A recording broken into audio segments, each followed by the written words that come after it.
পুরুষোত্তম অতিত্তাহম অক্ষরাৎ अपि च उत्तम अत अस्मे लोके वेदे च प्रथित पुरुषोत्तम। শ্লোকে কি বলা হচ্ছে যে অনুবাদে, যেহেতু আমি ক্ষরের অতীত এবং অক্ষর থেকে উত্তম, ক্ষরের অতীত এবং অক্ষর থেকেও উত্তম, সেহেতু জগতে ও বেদে আমি পুরুষোত্তম নামে বিখ্যাত। যে আমাদের যে এই যোগটার নামই হচ্ছে পুরুষোত্তম যোগ। কি যে পুরুষোত্তম, পুরুষ এবং উত্তম একসঙ্গে, পুরুষ উত্তম, যে সেইটা কি সেই হেতু জগতে ও বেদে, এই জগতে এবং বেদেও কি যে তিনি পুরুষোত্তম নামে খ্যাত। তাহলে এই শ্লোকের তাৎপর্যে আমরা দেখলাম যে গীতার গানে দেখি যে খর বা অক্ষর হতে আমি সে উত্তম, অতএব ঘোষিত নাম পুরুষোত্তম। তাৎপর্যে বলা হচ্ছে পরম পুরুষোত্তম ভগবান শ্রীকৃষ্ণকে কেউই অতিক্রম করতে পারে না, বদ্ধ জীবেও না, মুক্ত জীবেও না। তাহলে আজকে এই শ্লোকে যে ভগবানের ভগবত্তা প্রকাশ করা হয়েছে, একমাত্র কৃষ্ণই হচ্ছেন পরমেশ্বর ভগবান এবং তার শক্তি এখানে প্রকাশ করা হয়েছে, যে ভগবত্তা, যে শ্রীকৃষ্ণই পরম আত্মা, অর্থাৎ তিনি বলেছেন আমি পুরুষোত্তম। সমস্ত বেদ যেহেতু বলা হলো যে কি আমি বেদে এবং জগতে, অর্থাৎ সমস্ত বেদ এবং এই জগতে পুরুষোত্তম নামে খ্যাত, কেননা তিনি ক্ষর এবং অক্ষর এই উভয় জীব অপেক্ষা তিনি উত্তম, তিনি পুরুষোত্তম।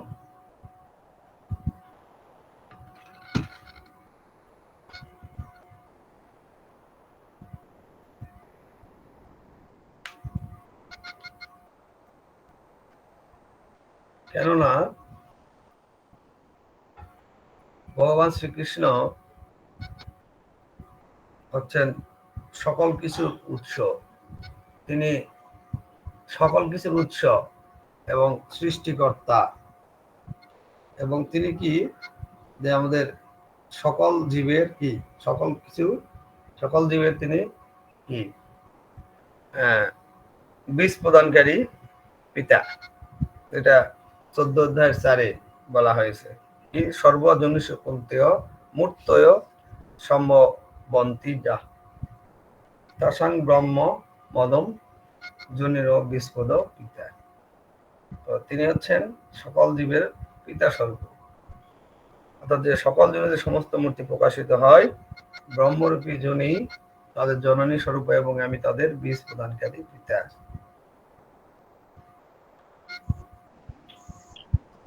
আর এখানে যে বেদের উদ্দেশ্য কি সেটাও কিন্তু বলা হয়েছে, যে আর সমস্ত বেদের উদ্দেশ্য কি, যে ভগবানকে জানা, পরমেশ্বর ভগবান শ্রীকৃষ্ণকে জানা। সমস্ত যজ্ঞের উদ্দেশ্য কি, যে বেদের উদ্দেশ্য, যজ্ঞের উদ্দেশ্য হচ্ছে পরমেশ্বর ভগবানের সন্তুষ্টি বিধান করা,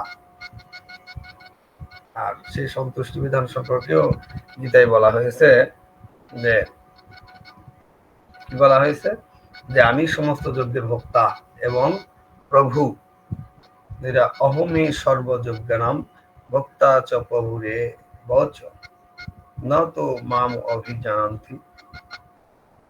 তত্ত্বনা তশ্চব বঞ্চন্তি তে। অর্থাৎ তিনি বলেছেন যে আমি সমস্ত যোগের ভোক্তা এবং প্রভু, কিন্তু যারা আমার এই চিন্ময় স্বরূপ জানে না তারা আবার সংসার সমুদ্রে অধঃপতিত হয়।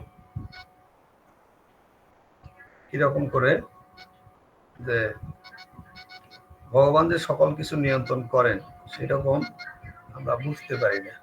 দেখা যায় যে কোনো এই জলজগৎ দিয়ে যদি দেখানো যায়, কোনো মালিক যদি তার অনেকগুলো কল কারখানা থাকে বা অফিস থাকে, তিনি সব অফিসে একসঙ্গে বসতে পারেন না। তো এর জন্য কি করেন, তিনি বিভিন্ন ধরনের কি হয়তো কোনো তাদের প্রতিনিধি নিয়োগ করেন সেই অফিস বা তার সেই কার্যক্রমটা পরিচালনা করার জন্য, এবং তাদেরকে দায়িত্ব দিয়ে রাখেন। তারা সেই মালিকের অধস্তন, মালিকের নিয়ম অনুসারে তারা সেটা পরিচালনা করেন। কিন্তু তার আন্ডারে যারা কর্মচারী থাকেন তারা কিন্তু অনেকেই তাকে চিনেন না। কিন্তু তখন তিনি যখন কোনো একটা অফিসে যাবেন, তখন কিন্তু তার অধস্তনরা তাকে চিনতে পারবেন না। তারা মনে করবেন যে তো ওই যিনি ওই অফিসটা চালান ওনার কেউ হতে পারে, বা হয়তো এইরকম কিছু, বা তার বসও মনে করতে পারেন, কিন্তু তারা তাকে সেইভাবে হয়তো বুঝতে পারবেন না। তো এ থেকে কি বোঝা যায় যে তদ্রূপ ভগবান যাদেরকে দায়িত্ব দিয়ে রেখেছেন তারা কিন্তু ঠিক ভগবানকে বুঝতে পারছেন যে তিনি ভগবান, কিন্তু আর যারা বদ্ধজীবেরা তারা কিন্তু ভগবানকে আর বুঝতে পারবেন না, চিনতেও পারবেন না। মনে হতে পারে যে না ঠিক আছে, ভগবানের হয়তো ওই আমাদের উদ্ধর্তনের হয়তো আরো বড় কেউ বা তার বন্ধু বান্ধব বা এরকম, কিন্তু আমরা তাকে বুঝতে পারবো না। আর সেই রকমই ভগবান যখন বিভিন্ন কারণে নিজে অথবা তার প্রতিনিধি পাঠান, অথবা ভগবান যখন নিজে আসেন তখন তাকে জন্ম কর্মচমের দিব্যম এবং যোগের তত্ত্ব ত্যাগটা দেব, তখন তারা কিন্তু ভগবানকে তখন না না এটা ভগবান হতে পারে, তাদেরকে স্বীকার করেন না। কেন স্বীকার করেন না? তারা এই জড়জগতে এসে মায়ার দ্বারা আবদ্ধ হয়ে থাকেন। আর ভগবান গীতায় কি বলেছেন? ভগবান গীতায় বলেছেন যে আমি নির্বিশেষ ব্রহ্মের প্রতিষ্ঠা এবং আশ্রয়, অব্যয় অমৃতের শাশ্বত ধর্মের এবং ঐকান্তিক সুখের আমি আশ্রয়।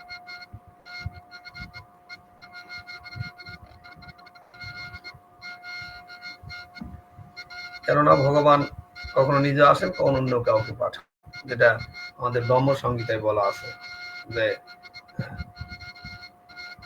35 নম্বর 39 আছে 39 যে কলা বিভাগে রাম, নৃসিংহ, বরাহ আদি নানা মূর্তিতে ভগবান জগতে নানা অবতার প্রকাশ করেছেন, কিন্তু যে পরম পুরুষ স্বয়ং কৃষ্ণরূপে প্রকট হন সেই আদি গোবিন্দকে আমি ভালোবাসি। আর এই কৃষ্ণের পরমেশ্বরের অনেক অনেক প্রমাণ থাকা সত্ত্বেও যে মূঢ় নরাধম তারা কি করেন, তাকে সাধারণ মানুষ বলে অবজ্ঞা করবে, বা হয়তো মনে করবে যে না না তো ভগবত গীতা কি এরা ভগবান নাকি সাধারণ মানুষ নাকি তারা, অর্থাৎ তারা মূঢ় নরাধম। তাই গীতায় সেরকম যে নরাধম এদের সম্পর্কে বলা আছে কি যে অবজানন্তি মামুরা মানুষিম তনুয়াশ্রিতম পরম ভাবম অজানন্ত মম ভূত মহেশ্বরম। যে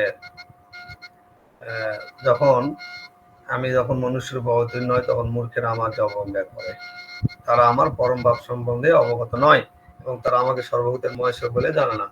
যেটা বলা হলো যে মিলে এই যখন অফিসে যখন দায়িত্ব দেয় অনেকগুলো অফিস, যখন অফিসগুলো দায়িত্ব দেয় তারা অফিসগুলো চালান আমাদের ব্রহ্মাণ্ডের মধ্যে, কিন্তু ব্রহ্মাণ্ডের যারা প্রধান তারা কিন্তু যাদের দায়িত্ব তারা কিন্তু ঠিক ভগবানকে মানে।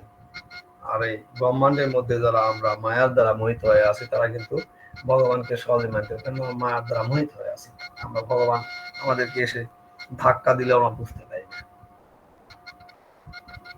যেমন হলো ইন্দ্রদেবের যেমন হয়েছিল কি মায়া যদি যে পিশাচির মতো পাশ লেগে যায় তাহলে আমাদের কিছুই করার। আর এই শ্লোকে আর মানে ভগবান যে কৃষ্ণই পরমাত্মা, আর তিনি বলেছে আমি পুরুষোত্তম, পুরুষ এবং উত্তম। আর এখানে এই শ্লোকে কি আর কি আছে যে জীব এবং ভগবানের মধ্যে তুলনা করা আছে, যে উভয়ই স্বতন্ত্র ব্যক্তি সম্পূর্ণ।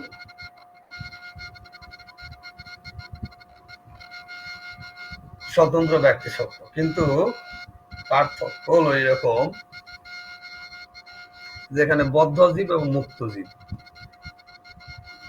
দুই রকমের জীব, কিন্তু তাদের কোয়ান্টিটি আর কোয়ালিটি অর্থাৎ পরিমাণগত অবস্থা আছে, গুণগত মান আছে। তো এই বদ্ধ আর মুক্ত যে অবস্থায় হোক না কেন তারা তাদের এই যে চিন্তার যে শক্তি সেটা তারা অতিক্রম করতে পারে না।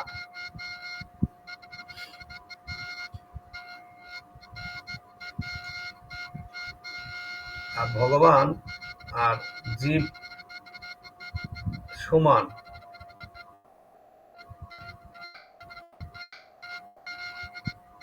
কিন্তু কোন কোন ক্ষেত্রে দেখা যাচ্ছে যে কোন সমুদ্রে যখন জল নিয়ে আসা হয়, সমুদ্রের জল তুলে নিয়ে আসা হলে ওই সমুদ্রের জল আর যেটাতে তুলে নিয়ে আসা হলো সেই জলের তাদের গুণগত মানটা এক, কিন্তু পরিমাণগত ব্যাপারটা আলাদা থাকবে।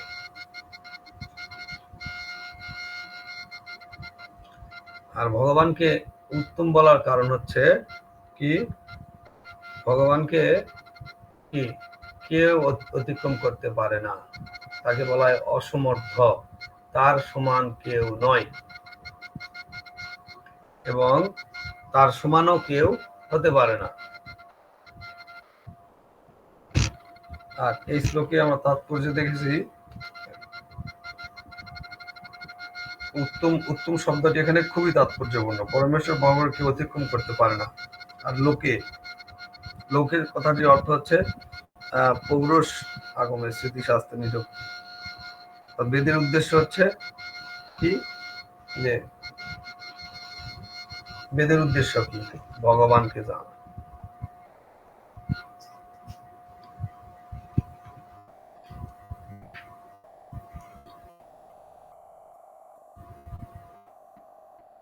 তাহলে বেদের উদ্দেশ্য হচ্ছে ভগবানকে জানা। ভগবানকে জানা কিভাবে? ভগবানকে জানা যে ভগবান কে আর আমরা জীবেরা হচ্ছে কে, ভগবানের সঙ্গে আমাদের সম্পর্ক কি। আমরা হচ্ছি ভগবানের অংশ, অনুসদৃশ, আর ভগবান হচ্ছে পরমাত্মা, বিভূ সদৃশ। তাহলে ভগবানের এই যারা অনুজীবাত্মা অর্থাৎ তাদের কাজ হচ্ছে ভগবানের সেবা করা,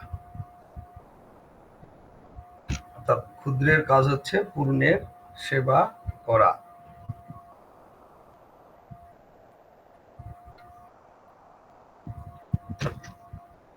আর সেবা না করলে কি হবে?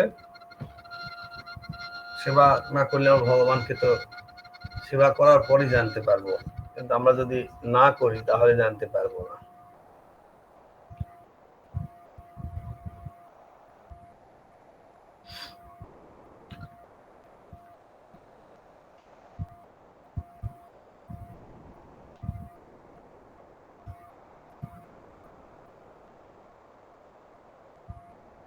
আর এই পরম আত্মা, যেটা জীবাত্মা বলা হলো, পরমাত্মা কি করে? সকলের হৃদয়ে বসে আমরা কোথায় কি করছি, কি কাজ করছি, তিনি সুন্দরভাবে অবলোকন করছেন, সাক্ষী রূপে তিনি দেখছেন। সেটা পাখির সঙ্গে যেটা তুলনা করা হয়, যেটা আমাদের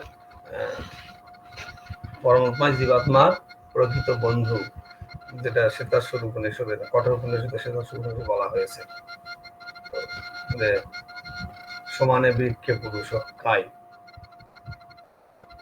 তবে তার শোক এবং উদ্বেগে অবসান হয়, কারণ তিনি হলেন পরমেশ্বর ভগবান এবং তিনি সমগ্র ঐশ্বর্যের দ্বারা মহিমান্বিত। তার মানে এই যিনি পরমাত্মা, তার দিকে যদি আমাদের কারো কৃপার ফলে আমরা তার দিকে ধাবিত হতে পারি, তার সেবায় যুক্ত হতে পারি, তাহলে কি হবে? আমাদের জীবনটা সার্থক হবে। তাছাড়া কি হবে? আমরা এই জড়জগতে এরকম ঘুরপাক খেতেই থাকবো, জন্ম মৃত্যু, জরা ব্যাধি চক্রে। একবার জন্ম হবে, আবার মৃত্যু হবে, আবার জন্ম হবে, আবার মৃত্যু হবে, এরকম হতেই থাকবো। আর এই শ্লোকে তাৎপর্যের শেষে আমরা কি দেখছি? যে এখানে বলা আছে যে দেহ থেকে বেরিয়ে এসে পরমাত্মা নির্বিশেষ ব্রহ্মজ্যোতিতে প্রবেশ করেন, তখন তিনি তার চিন্ময় স্বরূপে অবস্থান করেন। সেই পরম ঈশ্বরকে বলা হয় পরম পুরুষ, অর্থাৎ পরম পুরুষ তার চিন্ময় জ্যোতি প্রদর্শন ও বিতরণ করেন, যা হচ্ছে পরম জ্যোতি। সেই পরম পুরুষোত্তম পরমাত্মা রূপে সকলের হৃদয়ে বিরাজ করে। আর শেষ লাইনে বলা আছে যে সত্যবতী ও পরাশরের সন্তান ব্যাসদেব অবতীর্ণ হয়, তিনি বৈদিক জ্ঞান দান করেছিলেন। যে সকলেরই জানা যে সত্যবতী, যে তার গায়ে তার গায়ে গন্ধ কি, তিনি মৎস্য কন্যা, তার গায়ে গন্ধ ছিল। পরাশর মুনি একবার কি সেই পাশে যাওয়ার সময় নদী পার হওয়ার জন্য তার নৌকায় উঠেছিলেন এবং তার রূপে মোহিত হয়েছিলেন, কিন্তু তিনি মাছের গন্ধ পাচ্ছিলেন।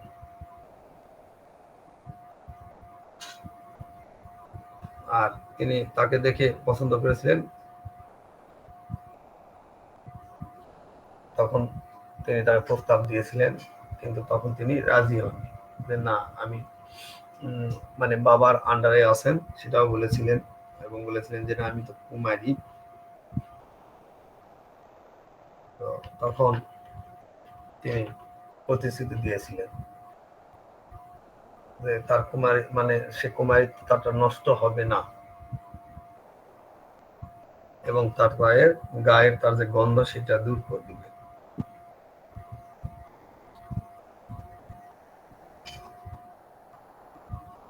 তাদের মিলিত হওয়ার ফলে সেই এই যে সন্তান ব্যাসদেব রূপে অবতীর্ণ হয়েছিলেন। তার নাম কি? কৃষ্ণ দ্বৈপায়ন। তার গায়ের রং ছিল অত্যন্ত কালো এবং দ্বীপে হয়েছিল, এই জন্য তাকে কৃষ্ণ দ্বৈপায়ন বলা হয়। ব্যাসদেব অবতীর্ণ হয়, তিনি বৈদিক জ্ঞান দান করেছিলেন। ভগবানের লীলা বোঝা বড় অত্যন্ত কষ্টকর। সেই তো ঈশ্বর তত্ত্ব বুঝিবারে পারে, ঈশ্বরের কৃপালেশ হয়েছে যাহারে। যে ঈশ্বর ভগবান যাকে কৃপা করেন, ভগবান যদি কৃপা না করেন তাহলে কখনোই সম্ভব নয়। কেন নয়? গীতায় বলা আছে যে না অহম প্রকাশ সর্বস্ব যোগমায়া সব আবৃত। যোগমায়ার দ্বারা ভগবান নিজেকে আবৃত করে রাখেন। তাহলে কি করতে হবে? ভগবানের কাছে আমাদের প্রার্থনা করতে হবে। প্রার্থনা না করলে তো কখনোই হবে না। আর তখন কি এই ব্যাসদেব রূপে তিনি অবতীর্ণ হয়ে তিনি বৈদিক জ্ঞান দান করেছেন। কেন বৈদিক জ্ঞান দান করেছেন? যে এই জীবেরা যেন ভগবানকে, বৈদিক জ্ঞানের উদ্দেশ্য কি? বৈদিক জ্ঞানের উদ্দেশ্য ভগবানের সঙ্গে সম্পর্ক স্থাপন করা, ভগবানকে তারা ভগবানকে ভুলে যেন না যায়, ভগবানের সঙ্গে সম্পর্ক স্থাপন করে ভগবানের কাছে ফিরে যান। ভগবানও সেটাই চান। ভগবান সেই জন্য সকল জীবকে স্বাধীনতা দিয়ে রেখেছে, খুবই বেশি স্বাধীনতা দিয়ে রেখেছে।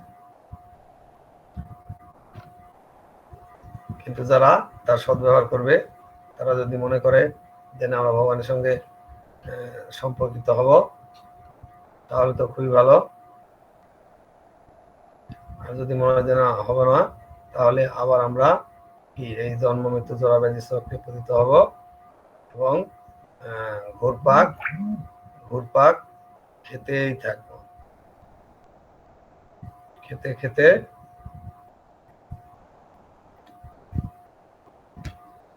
ঘুরপাক খেতে খেতে যদি কোনো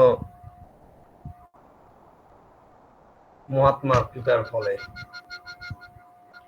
যে মহাত্মার কৃপার ফলে আবার হয়তো ভগবানকে জানার জন্য কিছু কর্ম করতে পারবো।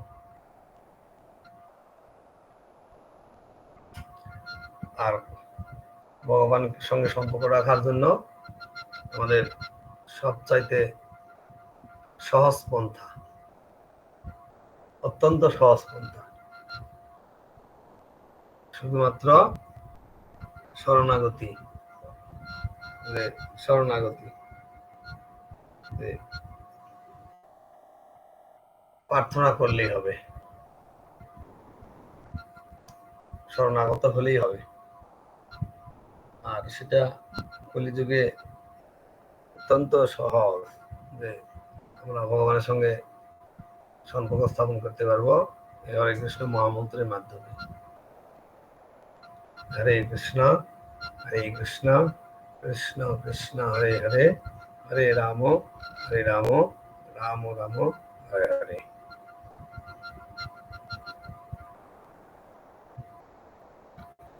তাহলে আজকের শ্লোকের কি, যে একমাত্র পরমেশ্বর ভগবান শ্রীকৃষ্ণই হচ্ছেন পরমাত্মা, যে আমি পরম পুরুষোত্তম, যে আমার সমকক্ষ কেউ নেই, তাই তিনি কি পুরুষোত্তম নামে খ্যাত। সেটা কোথায়, যে খর এবং অক্ষর উভয় অপেক্ষা উত্তম। কেননা একলা ঈশ্বর কৃষ্ণ আর সব ভৃত্য, যার জয়সে না চাই সে তৈসে করে নৃত্য। যে কৃষ্ণস্তু ভগবান স্বয়ং,